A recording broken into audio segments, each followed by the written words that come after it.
Welcome to this episode of the $1 Million Mastermind. I'm Larry Weidel, and before we get started, if you want to know exactly how to win again and again, go to weidelonwinning.com/webinar now to watch something I've put together for you. Now let's get going into this episode of $1 Million Mastermind.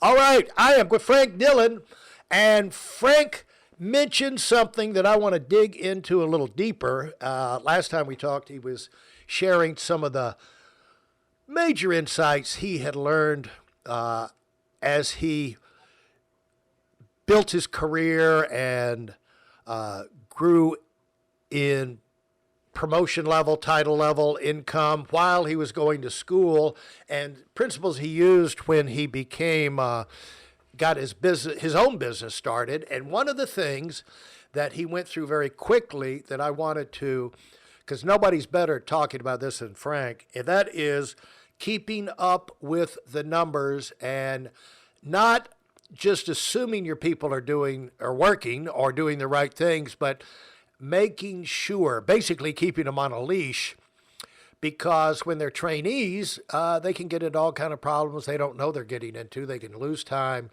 They can go the wrong direction. And if you know their numbers, it's a powerful tool for training, recognition, but also to make sure that your business is growing and they're going to make money and be successful. They're going to do the right things. But you have to be proactive in finding out, what did you do?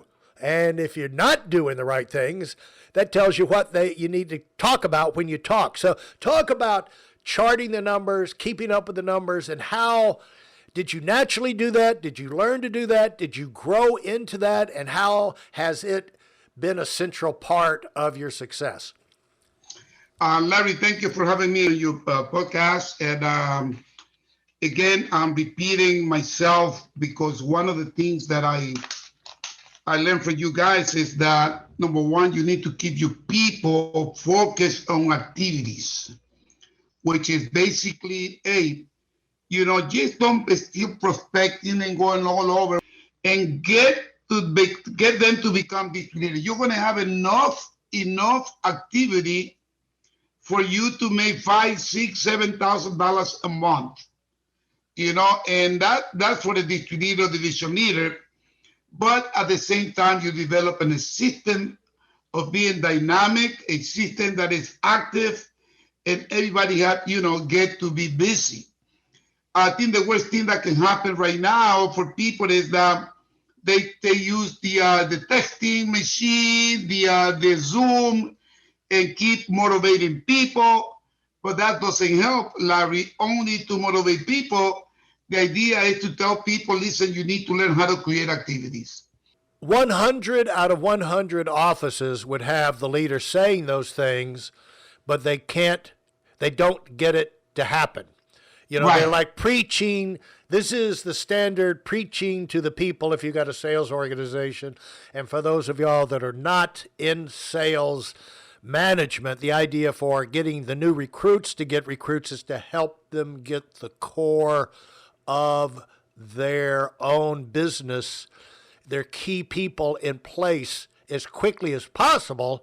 So right early on, while they're going through the learning process, they can have some key leaders of their own going through the process, and it greatly accelerates the development of their career. So they're never really just a salesperson or a lonely person.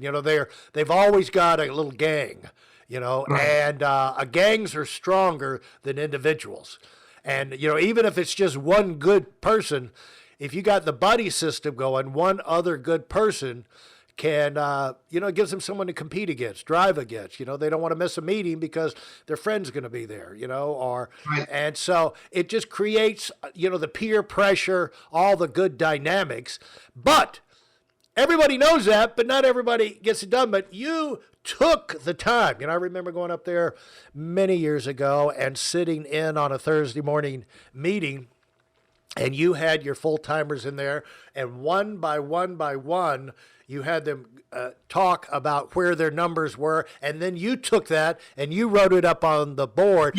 Yeah. There's something about the leader, not just hearing the numbers said, but the leader writing the numbers down, because that might take a second. But when I was doing it, it was amazing to me how that imprinted it in my brain, Frank. The fact that I wrote down rather than just hear about it. It's kind of like writing down directions when someone's giving you, rather than if they just tell it, you say, okay, I can remember that, then you go and you get lost. But if you write it down, it makes it more specific and it makes it last.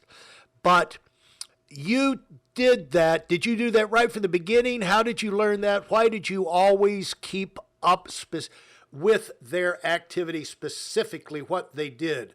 Well, when you have a team that they want to win, they also create some ideas. They be creative. And say, Frank, I think that we should keep the score of all the leaders here so we can move our teams. And the scoreboard significant in people, because they were seeing the numbers, and the numbers don't lie. Numbers don't lie. So when you get the number, and then you ask them, you see where you at, and what would you like to go? And they say, you know what? I think I need to move, because during recognition, the numbers are going to come out. You remember your newsletter? Right. You remember your newsletter? Yep. You print out all the numbers. Yep. And the leaders were, so pressured by that, because they wanted to win. They wanted to show that they made money. Yeah. So I think that was very helpful with the newsletter. And I used that. I used the newsletter, the scoreboard. Actually, at one point, Team A, you see you now where you're supposed to be. What do you need to do? What kind of help you need? Let's go. Let's practice. Let's go back to the fundamentals. What do you need? And things like that. So we also run, some contests for people to get, going to dinner. We used to have the trip. We invented the trip or the celebration of one weekend at the end of the month, and we brought the winners to the dinner and the dancing. And Glenn Williams was one of those dancings too. They learn how to dance Latino, Latin music. Yeah. For people who don't know, that's the CEO. That's right. So Larry, that's what really helped us out, to get an environment of celebration and have fun, but also make sure that you help your team to reach, the top of where because leaders are supposed to do that. Take the team to the top, not to the bottom, it's to the top. And that gives you the excitement and the pride, and the inspiration. Man, let's keep winning. And we kept the scoreboard going for so many years, to number one in the country, Hey, listen, there's a lot of information online, but there aren't a lot of people who have actually done something. In my case, I've actually built a successful business that's accrued over $5 billion in assets under management and has done well even during trying times. Now, if you want to know exactly how I've done this, go to whitelmwinning.com/webinar now. I've compressed a decade of learning into 5 short weeks just for those of you who want to give yourself an incredible advantage and are tired of waiting and watching others move up. Well, it's so easy to lie to yourself, but it's hard. But you can't when you got the numbers up there, And it's also the reason I stopped sending out those newsletters. It cost a fortune. It was a lot of trouble. 500 offices. We sent out, 10 to 25 issues to every office. And the trouble was, Frank, most of the guys most of the guys are not blowing and growing. Only about 10% in any organization. It's not an 80-20. It's basically a 10 and 90, or 90 and 10. And most of the guys would just take them and throw them right in the trash. They didn't want their people to see how low they were. Now, if I had them and they were in my office, I'd make make sure their people saw it. But I had so many throwing those things in the trash because they didn't want their people to see it. I said, why bother? But what happens is when you don't spotlight the numbers, you rob your team of the incredible power of the results from the positive people. It's like people can complain and this and that and the other and talk them into why it's all right for them to be broke and the business is too hard. And then you have someone come along and just destroy them, and, get a big $5 or $10 or $15, $20,000 paycheck. And all of a sudden they shut up, or somebody like, it's so hard to get an appointment. Well, this guy went out, he had 10 appointments yesterday. Yeah. Right. Yeah. Right. And he's only been in here a month, and